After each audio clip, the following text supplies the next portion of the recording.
Swayam Prabha. Digital India. Educated India.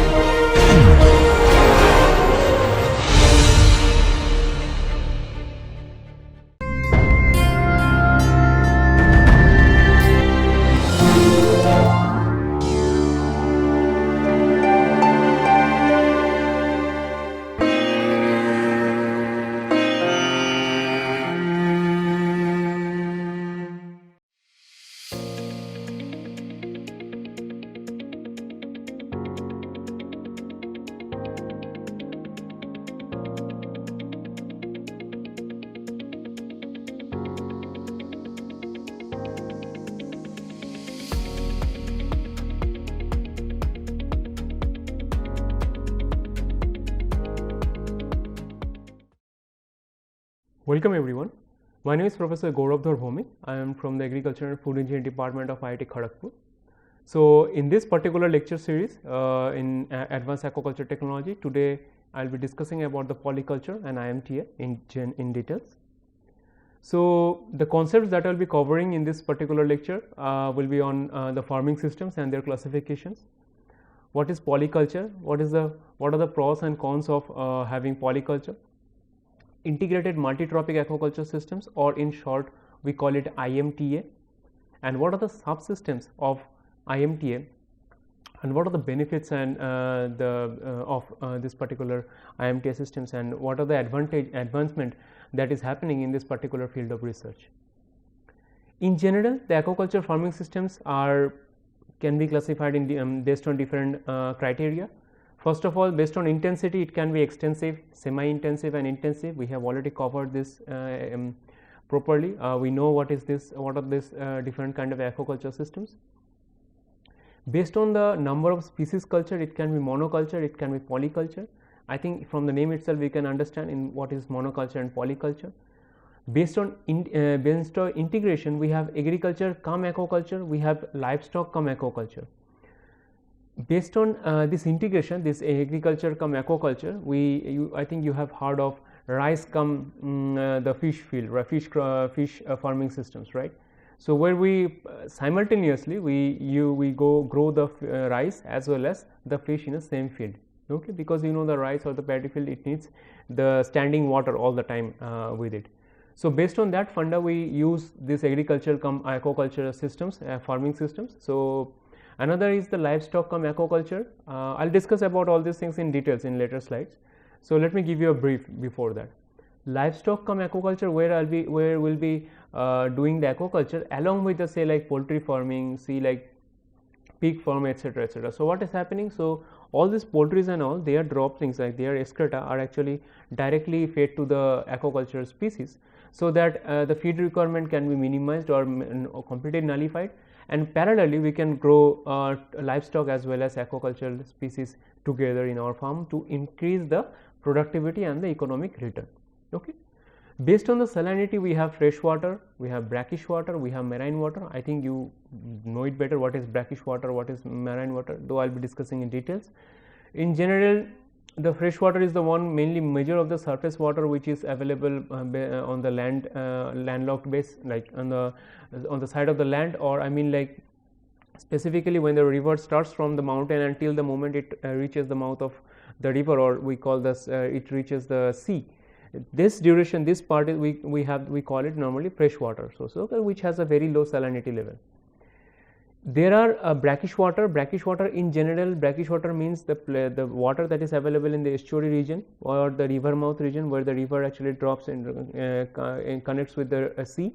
So, what happened in that region, it has a mixture of fresh water which is having very low salinity, almost 0, and in the marine water which has a very high salinity of 30 to 35, even up to 40 ppt. So, brackish water has the salinity level in between that. Then comes the marine water or sea water, which is like based on the we know the mariculture. Mariculture is coming from this marine water culture only. Okay, so based on the salinity, we divide the farming systems into these 3 different subcategories. Based on the enclosure systems, we have pond culture. You know what is pond? Cage culture, we put the cage inside either in a stagnant body in the freshwater resources, freshwater reserve, or any stagnant lake and all or river, or stagnant lake, or even moving river, or we can put it in the sea as well, okay, ocean surface in the offshore area as well. So there, that is called cage culture, when we put the cage and we use the water which is inherently present there itself, okay. Then there comes pen culture. Pen culture is nothing but we just kind of enclosed one part of the oceanic body or one point of the lake body, and we enclosed it with the kind of make it landlocked with one portion open. So it's called the kind of a pen. So this is one example of pen culture, where we do the we culture the species that we target, and for that the water exchange is not a big issue, because that is inherently present in the system itself because of the its connection with the actual water bodies. Raceway culture, we have already discussed what is raceway culture, how the raceways are designed and all, we have already discussed in last lecture series. The tank culture also, you know how it is designed, what are the suitable designs and all, we have already discussed in the last lecture series. So these are the type of aquaculture farming systems that involves based on the enclosure. So polyculture, if you remember, we discussed very brief about it in very first lecture, I think. So where we have discussed about the practicing of culturing more than one species of aquatic organism in the same pond.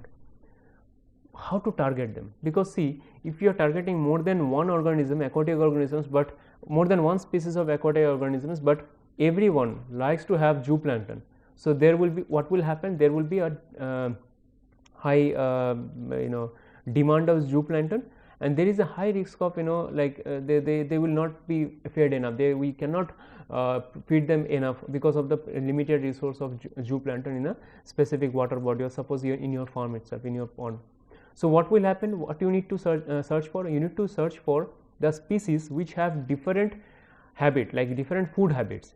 Suppose you can culture like if you say like people like who are vegetarian, non-vegetarian, or like who are only like vegan. So it's like that. So you have to find out this 3-4 different kind of people. You have to just the same way you have to find like 3-4 different kind of aquatic organisms, and you can just easily farm them together, because you don't have to worry about the specific demand of any specific food habit of any specific species, because they all are being fed by different different food present in the natural or artificial, whatever it is, but it is available in the water body. Suppose some fish, they like to have the phytoplankton, some fish they like to have zooplankton, some of them like to have the aquatic insects and the larvae, some of them likes to have the aquatic organisms which is present in the benthic region, some of them are happy with the aquatic vegetations and weeds, etc. So in this picture itself, you can see 5 different culture species are there, which you can culture it together in a same pond. So what will happen? They do not have any competition for the food. Second thing, it will increase the economic return from your system. Third thing, it will completely interdependent, you will get a completely interdependent artificial ecosystem you can generate, and you can literally formulate in your farm or in your whatever the target target pond it is, okay. So this concept of fish production may be maximized by combining these different food species with these different food habits. And also we can utilize the different trophic and spatial niches of a pond, and we can maximize the production per unit area. In general, carp polyculture, it involves katla, rohu, mrigal. Another very important thing that I want to discuss with you. You can choose the polyculture, you can choose the type of culture, type of species that you want to have in your farm based on their area of dwelling. See in this picture, katla is in the surface water body, right, almost on the surface of the water. Rohu is in the bottom dweller, they are in the rohu is in the column dweller, they are in the middle portion of the river. So we have this different name of it. If you remember, limnatic, littoral, sublittoral zones. Okay. So I'm not going into more details. So in general, just remember as a like layman's, like it's like surface, column and bottom, right. So the bottom dwellers or the benthic dwellers are like mrigal. So if you cultivate katla, rohu, mrigal at the same go, they will not be competing for each other's food, right. So at the same pond, you can increase the production, and that's why it is called the Indian major carps. This Indian major carps, it consists of katla, rohu and mrigal, okay, but they dwell in the different regions. So because of that, you can increase the production by introducing 3 different species in combination with each other. Same way, if you go for silver carp, if you go for grass carp, and if you go for common carp, see there also their dwelling nature is also different. Silver carp, they like to have the zooplankton, and the grass carp and rohu, they like to have the phytoplankton, and mrigal and common carp, they like to have the detritus present in the bottom of the pond. So based on that, you can have silver carp, grass carp and common carp also. You can cultivate together, you can cultivate it together like in a same go. Same way, why not to go for 6 species combination? So there are recent studies which are like people are working on it. So people, what they are doing, they are combining all these 6 species together who doesn't have much of a competition in between each other, and they will happily dwell in your pond, happily dwell in your farm, and they can increase the production in multiple. When you go for 6 species combination, katla 15%, rohu, silver carp 15%, rohu 20%, grass carp 15%, mrigal 15% and common carp 20%. That is a specific combination that is found to be scientifically optimum for go for this combination of this Chinese carps and common carps together in a polyculture pond or polyculture systems that you may design or you may have in your farm. Okay. So that's how the polyculture thing is work. So different kind of polyculture examples are already given by very earlier studies in like almost 30-40 years back. Tilapia and snakehead or the chana species. The snakehead preys on unwanted tilapia fingerlings, so they can easily they can easily farm together. The reference is also given. If you want to know more in details, you can search for the details by Briggs and Stickney's paper in 1979. The details are given at the end of the lecture. Atlantic salmon and wrasse can be grown together, which is a one type of liability family species, and this wrasse control the sea lice in Atlantic salmon eggs. So because of that, they can help each other. They are complementary to each other. Okay, like so in Sayre and Kessler paper 1996, you will find this. They have done this kind of study, and they have found out it's a very promising and very standard way you should go ahead with this kind of species culture, polyculture in your farm to get the maximum benefit out of it. Salmon and sea cucumbers, they feed on fish feces, fouling organisms and unconsumed feed. So what will happen, whatever the unconsumed feed, the uneaten feed that is actually getting wasted from your farm, you can utilize it when you culture the sea cucumber and the salmon in the same pond, normally in the temperate region, or you have to have it artificially. You have to control the environment. In controlled environment, you can grow salmon and sea cucumber together in this polyculture forms. The factors which affect the species selection and the stocking rates in case of polyculture, definitely the water temperature. So you're not going to go for this salmon and sea cucumber in a climate where they are not adapted to or they are not getting accustomed with those kind of temperatures. So you have to know at which temperature your target species can safely dwell in your nature, so that you have to target first. Second thing is the market value of the fish. Suppose you already have like 3-4 big tilapia farm in your vicinity, and you have your neighboring ponds or in neighboring farms and all, and suppose then again you come and that the market is already fulfilling, the market demand is already being fulfilled by those tilapia that is being produced in those farms. Still, if you want to go ahead with the production of the tilapia, that doesn't make sense, right?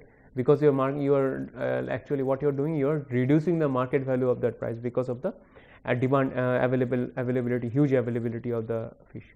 So what you can do, you can simply search for some alternate fish species that you can culture and that you can culture in your pond, so to increase the production rate of your, so to increase the production and so to get the maximum value from the market. Pond fertilization practice, what type of fertilization is actually being practiced in your pond, that is also a very important thing. So based on that, you have the zooplankton availability, based on that you have the phytoplankton availability. I mean, I'm just giving you an example, like what kind of species can be available there and which can be used as a feeding habit, which is actually a normal feeding habit for the target species, and based on that you have to arrange the system, arrange your farm, design your farm accordingly. The potential and the uncontrolled spawning in grow out pond, that is also very important. When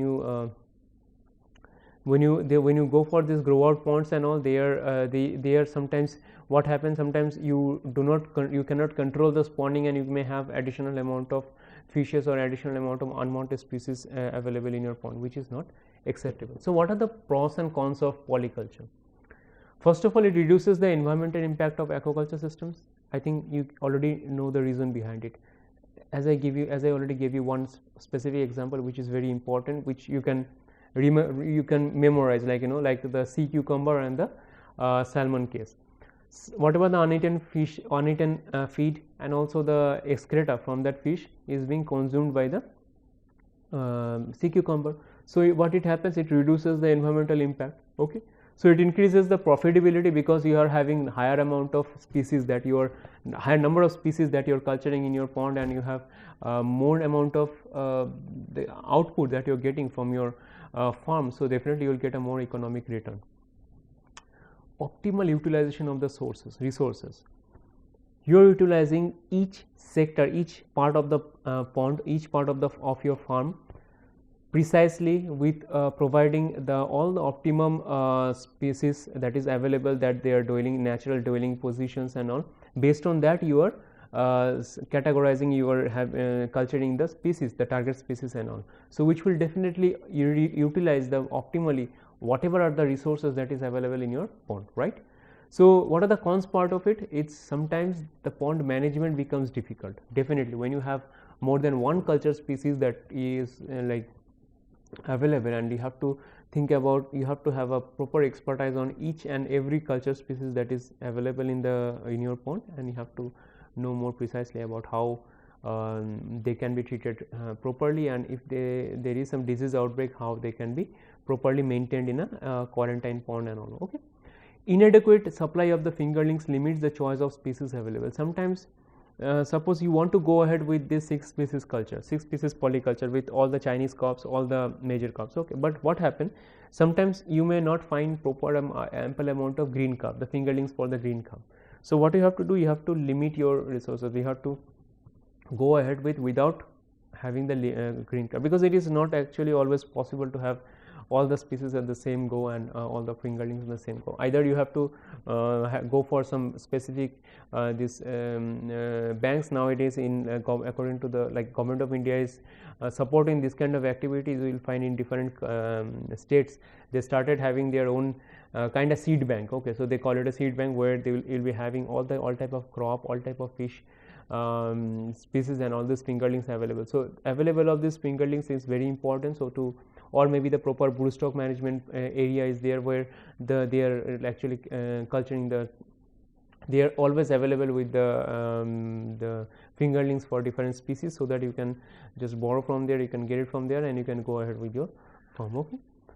So what is integrated multi-trophic aquaculture, or IMTA? Okay, IMTA, it's a system which is a highly effective modern approach of polyculture that is being increasingly adopted nowadays. In case of IMTA, unlike polyculture, which is actually a type of polyculture as well, but in this particular case we target all the trophic level. All the trophic level means, first of all, the feed aquaculture species like finfish or shrimp are the carnivorous. Okay, who the species who fed by only aquaculture species, they fed only other aquaculture species, or like say zooplankton, or say like small fishes, etc. Okay. Organic extractive aquaculture species like shellfish and herbivorous fish, they normally are the filter feeder. Okay, they are they extract the organics, whichever the very small zooplanktons and phytoplanktons available in the water, they kind of filter feed. They have this mechanism inbuilt in their body. Another one is inorganic extractive aquaculture species like the seaweed and all. They are the primary producer. So if you see, there is if you go ahead with the culturing of seaweed, any kind of shellfish and the shrimp, or any kind of finfish together, what will happen? First of all, the seaweed will act as a primary producer. Second thing, the herbivorous fish or the shellfish, they will consume this primary producers. They will be called filter feeder and all. Okay, or then they can be fed by they can be fed to the carnivorous animals, carnivorous aquatic species that is available. So in the same go, you can have this culture of finfish, shellfish, and the seaweed in the same go. So this is called the IMT, integrated multi-tropic aquaculture. Okay, if you see in this particular picture, the fed aquaculture where the finfish, you see the here the fed aquaculture plus the extractive aquaculture is done in the same go, where the organic and the organic matter is consumed by the shellfish and the inorganic matter is consumed by the seaweed. So the same go, you have this organic and inorganic consumers. You have this finfish, we are consuming the all your all the available the other fishes, other aquatic species that is available. So by this way, you can have a cumulative production. You have it can grow it can grow very high. It can multiply your economic return from your farm as well. Okay. So in general, IMTA, it creates the balance system for environmental sustainability or the biomitigation. It improves the economic stability, product diversification, and the risk reduction. Definitely. It also has the very high social acceptability because better management practices are being performed in case of IMTA. What are the criteria for selection of species? Definitely species with the complementary roles. You have to target the complementary roles, like one species should not have any direct competition with other species food. So like you have like 3 different species which are complementary to each other, plus they can fed to like in tropic level. So that is also good. So in that case, you are actually artificially building an ecosystem there, building a food chain there. That food chain, if you successfully optimally culture them, it can grow very high and it can give you very high economic return from each tropic level. The adaptability of the species to the habitat, it's very important. You need to know that it's not only that the tropic level does matter. You have to know that if this species is actually be culturable in that particular habitat or not. Okay, that you have to understand. The culture technology on the site environmental condition, you have to be precise about it, like what are the technologies that you will be using and how you can optimally enhance the production performance of your system by choosing proper species for your culture tank or culture farm. Okay. Ability to provide both efficient and continuous biomitigation, definitely. So you has to have this biomitigation techniques. You see the carbons or the organic feeder is there, inorganic feeder is there. What is happening because of the presence of them? Like I'm giving you one example. Because of the presence of seaweed, carbon dioxide reduction is happening, right? It can consume huge amount of carbon dioxide. It can act as a kind of oxygen supply, dissolved oxygen. It supply the oxygen to the aquatic species is present there. So it can enrich the ecosystem of the nearby vicinity. Other than that, the shellfish, they are consuming all the organic. That means they are the filter feeders. So they consume the zooplankton, phytoplankton like this, which are having very high carbonaceous body itself. So they will consume it and they will use it in their body. In the same go, finfish, they will consume this shellfish and the shellfish, and they can consume if eat the other fishes and all, they are in the higher chain of the higher side of the trophic level. Market demand for the species, definitely it's very important, and commercialization potential. How much it is, like what is the possibility of commercialization of the species that you are targeting in your system is also another important thing to worry about.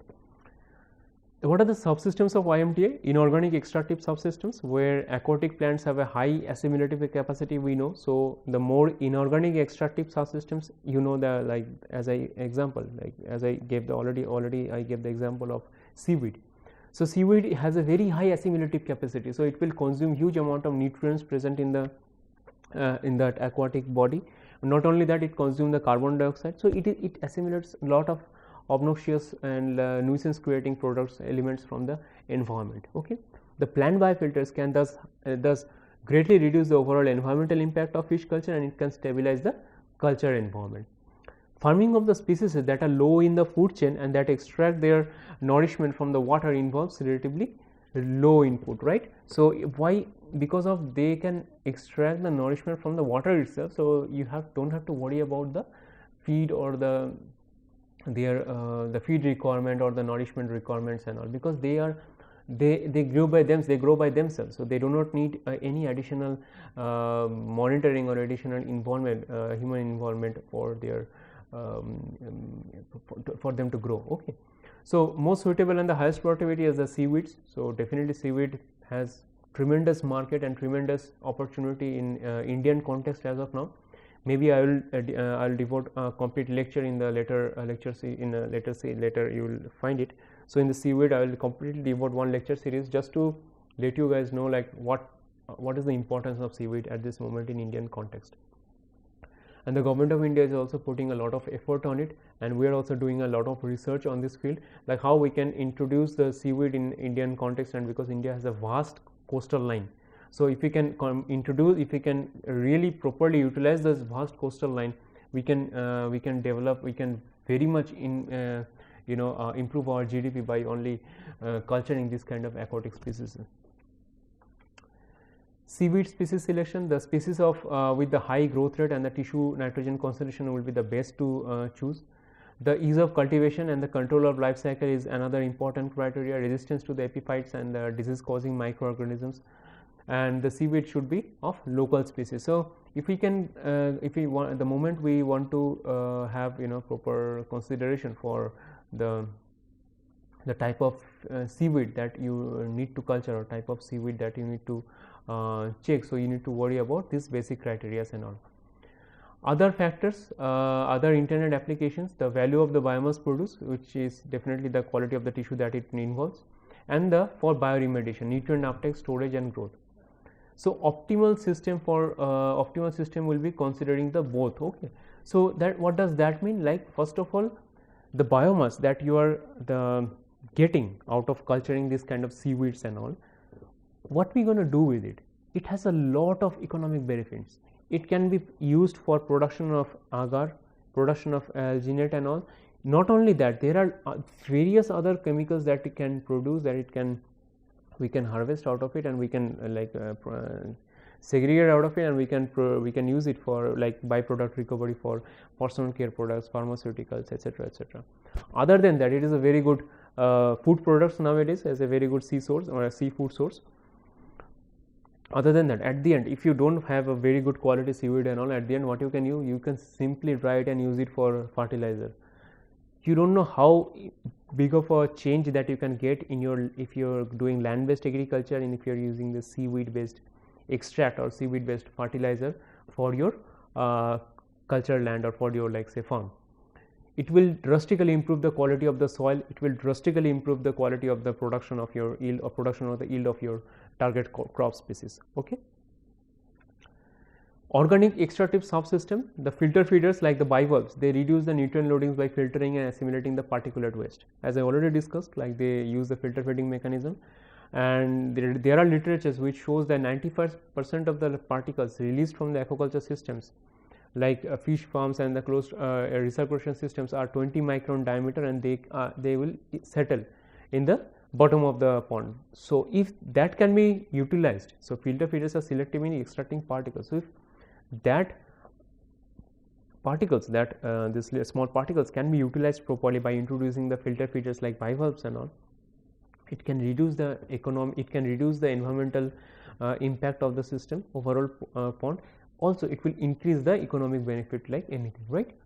The particle size of wastes from IMTA should be known for selecting a suitable bivalve species. So based on the particle size of the wastes that is present in your IMTA, based on that you can choose your bivalve species, and so that bivalve can easily assimilate or you can easily utilize the particle that is being released from the aquaculture, and they can utilize it, and because of that we can have a additional benefit out of it.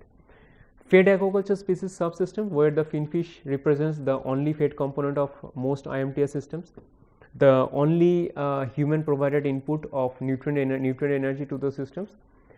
This fish, it provides the dissolved and the particular nutrient and oxidation reaction potential reducing compounds to the other component organisms.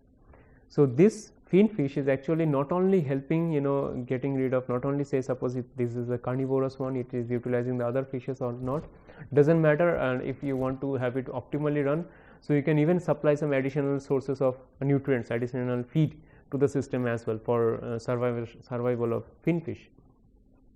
it can reduce the particulate nutrients, and it can utilize it. So, and also the oxidation reduction potential reducing components. So, because of that, that place is well equipped, like well how to say, it will be like well dwelling in nature for other component organisms to survive.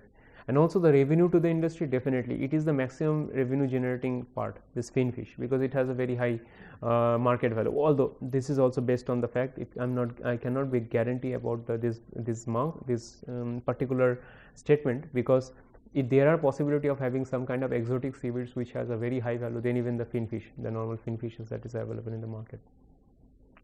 The quality and the form of the nutrients, these are depending on the species, size, and the feed formulation. So, definitely based on that we go ahead with this. So, what are the pros and cons of IMT? From all our discussions that we have, you guys have already have a better idea about what are the pros and cons of the this IMTA system. So, first of all, it increases the profits, increases the local economy, it improves the local economy, it form the natural crop insurance. It can mitigate the and the effluent biomitigation can also be happening. Effluent biomitigation means the waste treatment, that can also be possible in the system itself, right. The cons part of it, the higher farm area is required, difficult to coordinate, higher investment, definitely.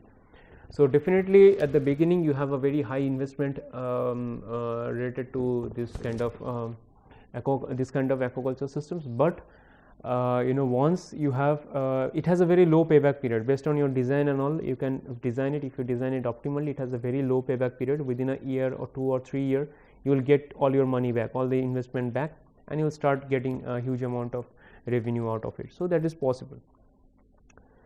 So, let us come down to the conclusion. So, sustainable aquaculture farming systems are now gaining the prominence nowadays, considering the environmental impacts of the aquaculture. So, this is very important. Why this is one of the major reason why I thought of delivering this particular course to all of you. So for you guys to remember that aquaculture in general, the aquaculture practice has a huge environmental impact, okay, negatively in general. If you cannot do it sustainably, if you cannot do it environmental benign way, so that can cause additional load to the climate, additional load to the Earth's ecosystem. Why not? Why to do that? Where there is a possibility, there is a scientific explorations already available to eradicate this kind of issues. Why not we go for this kind of easy solutions, this kind of scientific advancement? We can intake this kind of advancement, we can utilize those advancement, and we can go ahead with increase the production capacity, we can increase the final product value and all, without compromising with the environment, right. That is what our target should be. That is why I thought of actually delivering this course in NPTEL. So, for all of you, it will be the one of a kind subject, and that will be delivered, that is actually being delivering right now. So, you need to remember these things, okay. So, two main type of sustainable aquaculture farming systems were discussed: polyculture and the IMTA, and coastal and mariculture, algal culture, microalgae or seaweed culture, and park culture will be discussed in the next consecutive class. So, that is all that we want to discuss in this particular lecture. So, these are the references that I think you should you can pause the video and you can check this, check this details, and it will be very much helpful for you to remember, like if you can go ahead with this paper and you can get the details about this discussion that we have in further, okay. So, that is it for this lecture. See you soon. Thank you.